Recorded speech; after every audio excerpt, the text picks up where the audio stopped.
આ video overview પ્રકૃતિ અભ્યાસુ પ્રકાશચંદ્ર કે સોલંકી પ્રણય દ્વારા લિખિત વિહંગ વિશ્વ ગુજરાતની પક્ષી સંપદા નામના 7 ખંડોમાં પથરાયેલા મહાગ્રંથના મૂળ લેખ પર આધારિત છે.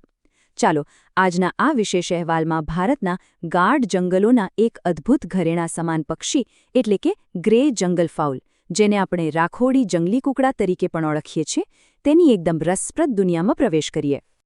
જંગલની એકદમ ઊંડી શાંતિ વિશે કલ્પના કરો, જ્યાં સૂર્યનું પહેલું કિરણ ઝાડના પાંદડાઓમાંથી ચડાઈને સીધું જમીન પર પડે છે. બરાબર એવી જ જગ્યાએ આ અદ્ભુત જીવનો વાસ છે. પ્રકૃતિની અનોખી સુંદરતાનું આ એક જીવંત ઉદાહરણ છે.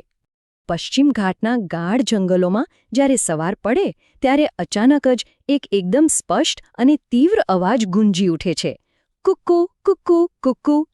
આ અવાજ સાંભળવામાં પેલા જાણીતા લાલ વનકુકડા જેવો જ મોટો છે, પણ એકદમ કર્કશ નથી લાગતો.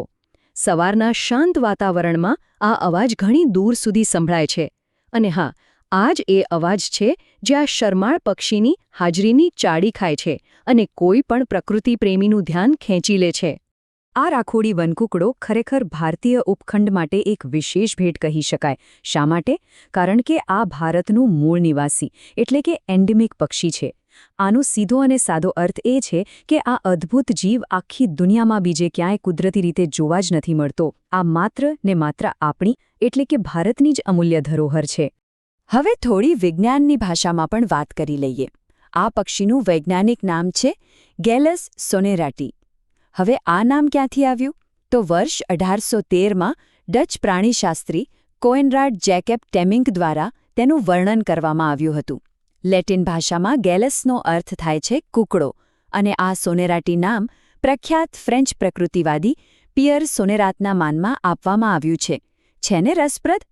પ્રકૃતિની એક બહુ જ કમાલની બાબત એ છે કે તે નર અને માદા વચ્ચે કેવો અદ્ભુત તફાવત રચે છે.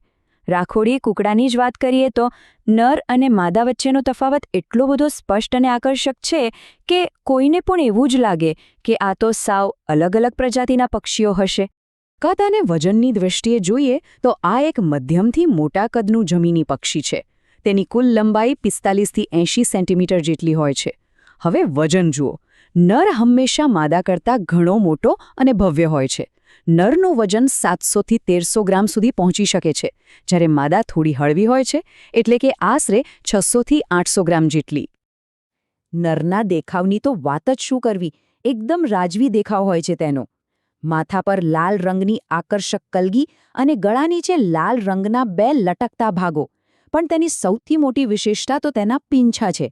તેની ડોક અને પીઠ પર રાખોડી અને ભૂરા પીંછા હોય છે, જેના પર ચમકતા પીળા અને નારંગી રંગના એકદમ મીણ જેવા સખત ટપકા હોય છે. આ જ ખાસિયત તેને બાકીના બધા કુકડાઓથી સાવ અલગ પાડે છે.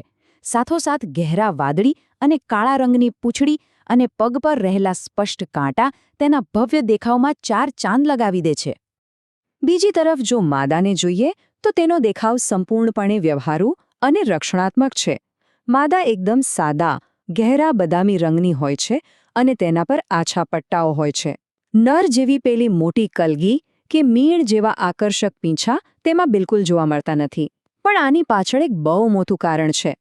આ સાદો રંગ માદાને જંગલની ઝાડીઓમાં અને સૂકા પાંદડાઓમાં આસાનીથી ભળી જવામાં મદદ કરે છે. શિકારીઓથી બચવા માટે આ એક ઉત્તમ કુદરતી કવચ છે. તો દેખાવની વાત તો થઈ ગઈ. હવે એ જાણવું ખરેખર રસપ્રદ રહેશે કે આ પક્ષીઓ પોતાનું જીવન ક્યાં અને કેવી રીતે પસાર કરે છે. તેમનું અસલી ઘર ભારતના જંગલની ઊંડી ઝાડીઓમાં છુપાયેલું છે. આપણે અગાઉ જાણ્યું એમ આ પક્ષી સંપૂર્ણપણે નિવાસી છે, એટલે કે તે લાંબુ સ્થળાંતર નથી કરતું. મુખ્યત્વે તે પશ્ચિમ ઘાટ, મધ્ય ભારત અને દક્ષિણ ભારતના જંગલોમાં જોવા મળે છે. ખાસ ગુજરાતની વાત કરીએ તો પૂર્વ અને દક્ષિણ ગુજરાતના ડુંગરાળ વિસ્તારો અને વાંસના જંગલો તેમનું મનપસંદ રહેઠાણ છે. ખાસ કરીને સૂકા અને ભેજવાળા પાનખર જંગલો તેમને ખૂબ જ માફક આવે છે. ખોરાકની બાબતમાં આ રાખોડી કૂકડો સર્વાહારી છે. તેના ભોજનમાં બીજ, ફળો, બેરીઝ, ઘાસના મૂળ, અનાજ અને જાતજાતના જંતુઓનો સમાવેશ થાય છે. ખોરાક શોધવા માટે તે જમીન પર સતત ખોતરાવે છે અને ઝાડીઓમાં ચરે છે. અને તમને ખબર છે, તેમની આ સતત ખોરાક શોધવાની આદત જંગલની ઇકોસિસ્ટમને સંતુલિત રાખવામાં અદૃશ્ય રીતે બહુ મોટો ભાગ ભજવે છે. હવે જંગલનું જીવન છે એટલે જોખમો તો ડગલે ને પગલે રહેવાના. બસ આ જ કારણસર રાખોડી કૂકડો સ્વભાવે અત્યંત શરમાળ અને હંમેશા સાવધ રહે છે. મોટાભાગે તે એકલો અથવા નાના ઝુંડમાં જ જોવા મળે. સવાર અને સાંજનો સમય તેમની સૌથી વધુ સક્રિયતાનો હોય છે. પણ જો તેમને સહેજ પણ ભય કે જોખમનો અહેસાસ થાય તો ભાઈ તે તરત જ ઝાડીઓમાં દોડી જાય અથવા તો ઝડપથી ઉડીને કોઈ ઊંચા ઝાડ પર ચડી જાય છે. ચાલો હવે તેમના પ્રજનન ચક્ર પર એક નજર કરીએ. આખી પ્રક્રિયા એકદમ કુદરતી અને વ્યવસ્થિત હોય છે. તેમની પ્રજનનની ઋતુ મોટેભાગે ફેબ્રુઆરીથી મે મહિના દરમિયાન હોય છે. આ પક્ષી પોતાનો માળો કોઈ ઝાડ પર નહીં, પણ જમીન પર જ ઝાડીઓના મૂળમાં કે પથ્થરો નીચે પાંદડા અને ઘાસ ભેગા કરીને બનાવે છે. માદા એક વખતમાં 4 થી 7 જેટલા ઈંડા મૂકે છે. અને અહીં નોંધવા જેવી ખાસ વાત એ છે કે ઈંડા સેવવાનું અને બચ્ચા ઉછેરવાનું બધું જ કામ માદા એકલી જ કરે છે. નર આમાં કોઈ જ ભાગ ભજવતો નથી. આવા પ્રાકૃતિક વાતાવરણમાં રોજબરોજના તમામ સંઘર્ષો અને શિકારીઓનો સામનો કરતા એક રાખોડી કૂકડાનું સરેરાશ આયુષ્ય 5 થી 8 વર્ષ જેટલું હોય છે. જંગલમાં રહેતા એક જમીની પક્ષી માટે આ ખરેખર એક સારો અને સંતોષકારક જીવનકાળ કહી શકાય. આ પક્ષી માત્ર આપણા ગાઢ જંગલોની સુંદરતા જ નથી વધારતું, પણ ખરા અર્થમાં તેનું પારિસ્થિતિક અને સાંસ્કૃતિક મૂલ્ય પણ ઘણું ઊંચું છે. પ્રકૃતિ પ્રેમીઓ માટે એક મોટા રાહતના સમાચાર એ છે કે IUCNની રેડ ડેટા બુક અનુસાર રાખોડી કૂકડાની વસ્તી પ્રમાણમાં અત્યારે સ્થિર છે. તેને લીસ્ટ કન્સર્ન એટલે કે સૌથી ઓછી ચિંતાજનક શ્રેણીમાં મૂકવામાં આવ્યો છે. તેમ છતાં તેના મહત્વને સમજીને ભારતના વન્યજીવ સંરક્ષણ અધિનિયમ મુજબ આ પક્ષીને શેડ્યુલ 2 હેઠળ કાયદાકીય સુરક્ષા પૂરી પાડવામાં આવી છે. અને હા, ઐતિહાસિક રીતે જોઈએ તો આ સુંદર પક્ષીએ ભારતીય લોકસાહિત્યમાં પણ પોતાનું એક આગવું સ્થાન જમાવેલું છે. ઉત્ક્રાંતિ અને વિજ્ઞાન જગત માટે તો એક બહુ જ રોમાંચક બાબત સામે આવી છે.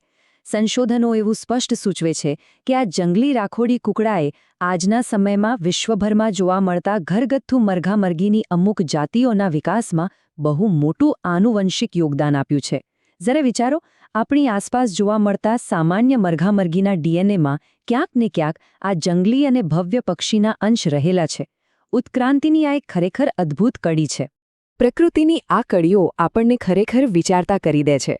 રાખોડી કૂકડા જેવું એક શરમાળ, જંગલની ઝાડીઓમાં છુપાઈને રહેતું પક્ષી જો આધુનિક જીવવિજ્ઞાનની આટલી મોટી ઉત્ક્રાંતિની કડી બની શકતું હોય, તો આપણા ગાઢ જંગલોમાં બીજાવા કેટલાય રહસ્યો હજુ પણ અકબંધ હશે.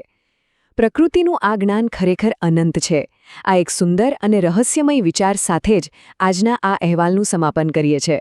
જિજ્ઞાસુ રહો અને હંમેશા કંઈક નવું જાણતા રહો.